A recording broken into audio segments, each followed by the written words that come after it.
প্রিয় দর্শক, সবাইকে আবারও স্বাগত জানাচ্ছি। আমি এইচ.এম. নূর। আমার পাশে আজকে বসে আছেন এমন একজন স্টুডেন্ট যিনি হচ্ছে যে ইউরোপে চলে যাচ্ছেন খুব শীঘ্রই, এবং তিনি, মজার বিষয় হচ্ছে, তিনি আজকেই ইতালিয়ান ভিসা হাতে পেয়েছেন।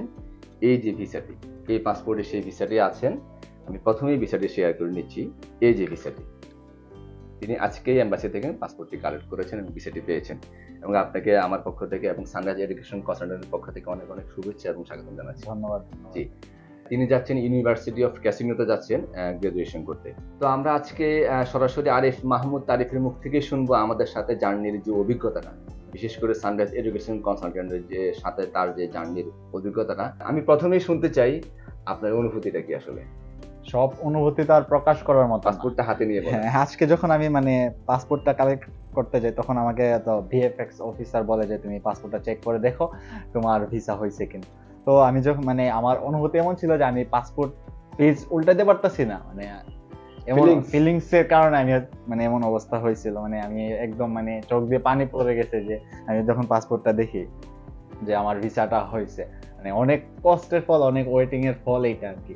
আপনার ফ্যামিলিকে জানিয়েছেন? হ্যাঁ, আমি ফ্যামিলির অনুভূতি কি? ফ্যামিলি তো সবাই অনেক কান্নাকাটি, আমি তো অনেক কান্নাকাটি, সবাইকে জানাইতেছে হ্যাঁ দেখো আমার ছেলের ভিসা হয়েছে, ও তো চলে যাবে এই সেই। এটা এই যে সানরাইজের সাথে আপনার এই জার্নিটা কখন থেকে শুরু? আমার সানরাইজের জার্নিটা হচ্ছে মার্চ 2024 থেকে। জার্নির অভিজ্ঞতাটা একটু শেয়ার করুন তো। কোথাও কোনো কনফিউশন তৈরি হয়েছিল কিনা, বা আপনার কনফিডেন্স কোন লেভেলের ছিল? কনফিডেন্স তো যেহেতু আমি এতদিন আমার এতদিন পর আমি প্লে করতেছি, আমি প্রথম তো কিছু জানতাম না ওদের ব্যাপারে, তো প্রথম তো একটু ডাউট থাকবে, এটা স্বাভাবিক। যখন আমি ওদের সাথে কাজ করা শুরু করি, ওনাদের সাথে পথ চলাই বলতে পারেন আপনারা, তো তখনই ধীরে ধীরে কনফিডেন্সটা ওনাদের উপর চলে যায় যে যেহেতু ওনারা আমার কাজগুলো করতেছে, আমার মনে হচ্ছে আপনারা কিভাবে আমি জানি না, আমার পার্সোনালি আমার মনে হয়েছে যে না, আমার কাজগুলা ঠিকঠাক ভাবে ওনারা করে দিচ্ছে আর কি।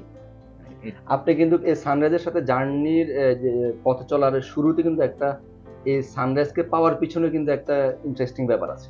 হ্যাঁ, আপনার মুখ থেকে শুনতে চাই কিভাবে পেয়েছেন এই প্রতিষ্ঠান। এটা হচ্ছে অনেক মজার একটা ঘটনা। আমি যেহেতু অ্যাব্রোডের জন্য ইউরোপের জন্য আমি ট্রাই করতেছিলাম, রিসার্চ করতেছিলাম যে আমার জন্য কোন কান্ট্রিটা বেটার হবে সবকিছু দিয়ে, আর হচ্ছে আমি কোন এজেন্সির মাধ্যমে আমি অ্যাপ্লাই করলে এটা বেটার হবে। তো সবাই আমার ফ্যামিলির সবাই এটা জানলো। তো আমার মামা হচ্ছে ইতালিতে থাকে, তো আমার মামাকে এটা জানানো হলো। আবার মামা ওইখানে খোঁজ নিলো, তো মামার ফ্রেন্ডের এক ভাগিনা, উনিও হচ্ছে 2020-এ, হ্যাঁ 2020-এ সানরাইজ থেকে ভিসাটা পাই, সানরাইজের মাধ্যমে উনি ভিসাটা পাই মাস্টার্সের জন্য। তো আমি ওনার কাছ থেকে সানরাইজের নিউজটা শুনে আমি সানরাইজে আসি। যাই হোক, খুব মজার বিষয় যে আসলে এটাই সানরাইজের বড় একটা সফলতা, যে হচ্ছে যে রেফারেন্সের মাধ্যমে অনেক স্টুডেন্টরা এখানে আসেন, তাদের কোন দেশে পড়াশোনা করতে চান, কোন দেশে যেতে চান, কোন সাবজেক্টে পড়াশোনা করতে চান, স্টাডি গ্যাপ থাকলে বিভিন্ন বিষয়গুলো ডিসকাস করেন। তো রেফারেন্সের মাধ্যমে আসার অনুভূতিটা কিন্তু আমাদেরও অনেক আনন্দের, যে সে সফল হয়েছে বলে আরেকজনকে রেফার করছে। আপনার ইউনিভার্সিটিতে হচ্ছে ইউনিভার্সিটি অফ ক্যাসিনো, তা আপনার সাবজেক্টটা বলেন। আমি আমার ইউনিভার্সিটি হচ্ছে ইউনিভার্সিটি অফ ক্যাসিনো। আমার এই ব্যাপারে আমার এই ইউনিভার্সিটির ব্যাপারে কোনো ধারণাই ছিল না, যখন আমাদের সিও কিরণ স্যার আমাকে এই ব্যাপারে বলে যে তোমার যেহেতু তোমার সায়েন্স ব্যাকগ্রাউন্ড, তোমার জন্য এটা পারফেক্ট। আর আমার সাবজেক্ট হচ্ছে ইন্ডাস্ট্রিয়াল ইঞ্জিনিয়ারিং। ওকে, সাবজেক্টটাও খুবই ভালো। আর এই ইউনিভার্সিটি কিন্তু খুব ওয়ার্ল্ডের মধ্যে একটি ট্রেডিশনাল ইউনিভার্সিটি, 100 বছর পুরানো ইউনিভার্সিটি, এবং ওয়ার্ল্ড র্যাঙ্কিং এ এই ইউনিভার্সিটি রয়েছে। বাংলাদেশের প্রচুর স্টুডেন্ট, ছেলে এবং মেয়ে স্টুডেন্ট, উভয় স্টুডেন্ট ওই ইউনিভার্সিটিতে অলরেডি পড়াশোনা করছেন। আপনার ফিউচার প্ল্যানটা কি? আপনার এই সাবজেক্ট পছন্দ করার পিছনে সুনির্দিষ্ট কোনো কারণ আছে, নাকি এমনিতেই হয়ে গেল একটা সাবজেক্ট, না দিলাম পড়াশোনা করার? সবকিছুর পেছনে তো একটা না একটা স্বপ্ন থাকে। তো আমার ইন্ডাস্ট্রিয়াল ইঞ্জিনিয়ারিংটা সিলেক্ট করার পেছনে আমি এখানে গ্রাজুয়েশন কমপ্লিট করার পর আমি দেশে একটা বড় ধরনের একটা ইন্ডাস্ট্রিয়াল জব নিতে চাই। ইন্ডাস্ট্রিয়াল যারাই শুনে যে এই সেক্টরটা অনেক বড়, অনেক হিউজ পরিমাণে এখানে জব অপরচুনিটি রয়েছে। তো আমি এটা নিয়ে অনেক কাজ করতে চাই। শুধু কি ভবিষ্যতে জব করার ইচ্ছে, বিজনেস করার ইচ্ছে? হ্যাঁ, অবশ্যই। জব করে কি আমি সারা জীবন আমি জব করে যেতে পারবো? তো এটা ড্রিমটা তো বড় থাকা লাগে। হ্যাঁ, ড্রিমটা তো সবসময় বড় থাকবে। আপনার ড্রিমটা যত বড় থাকবে আপনি ওই দিকে অগ্রসর হতে পারবেন বেশি।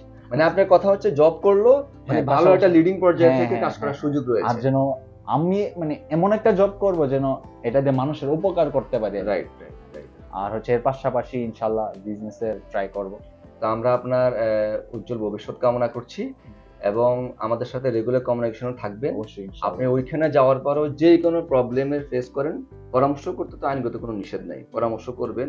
আমাদের পক্ষ থেকে যতটুকু পসিবল আমরা সহযোগিতা করব এবং সানরাইজের সাথে যোগাযোগ করবেন, সানরাইজের যে কোনো সদস্য আপনাকে সহযোগিতা করতে পারবে ইনশাআল্লাহ, কোনো অসুবিধা নাই। তো আজকে এ পর্যন্তই, দেখা হবে পরবর্তীতে অন্য কোনো বিশেষ সাকসেস স্টুডেন্টের সাথে।